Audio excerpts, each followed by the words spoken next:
جمله مومن را خدایا شاد کن، محنت ابلیس را برباد کن.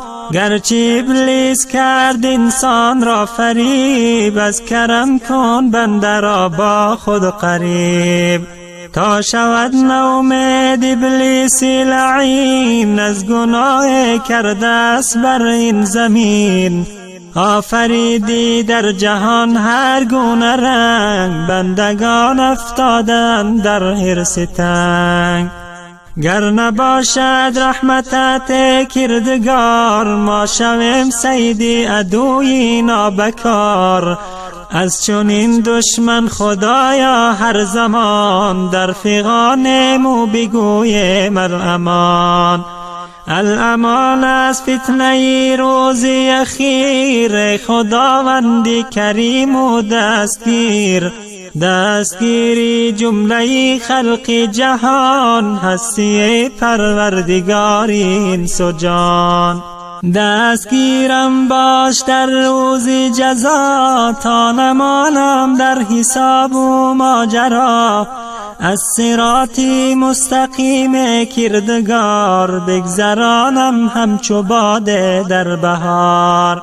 این چنین دارم مناجات ای خدا، دردمندان را تو می باشی دوا. دردمند می خداوندی علیم، آگهی از دردمندان رحیم. درد ما جرم است و عصیان و گناه، شرمسار بر دری تو ای اله. پر گناه می خدا رحمان تویی، افسازی عبد پر عصیان تویی. گر نباشد رحمت در بندگان، از چنین بنده شرف دارد سگان. بنده آن باشد که اندر بندگی، ترسد از پروردگار از گندگی.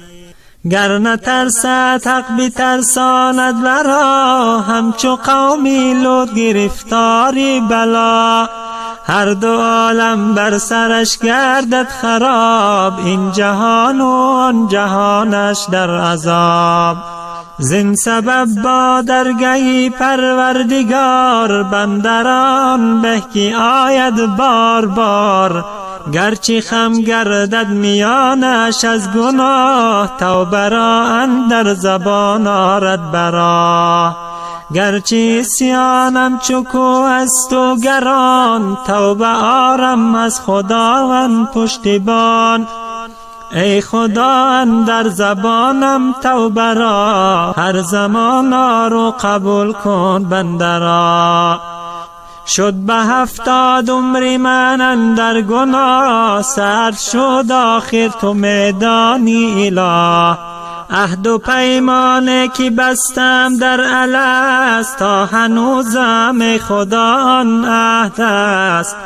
زین سبب از درگهت دارم امید، که قبول سازی با روی سفید. که قبول سازی با روی سفید. جمله مومن را خدایا شاد کن، محنت ابلیس را برباد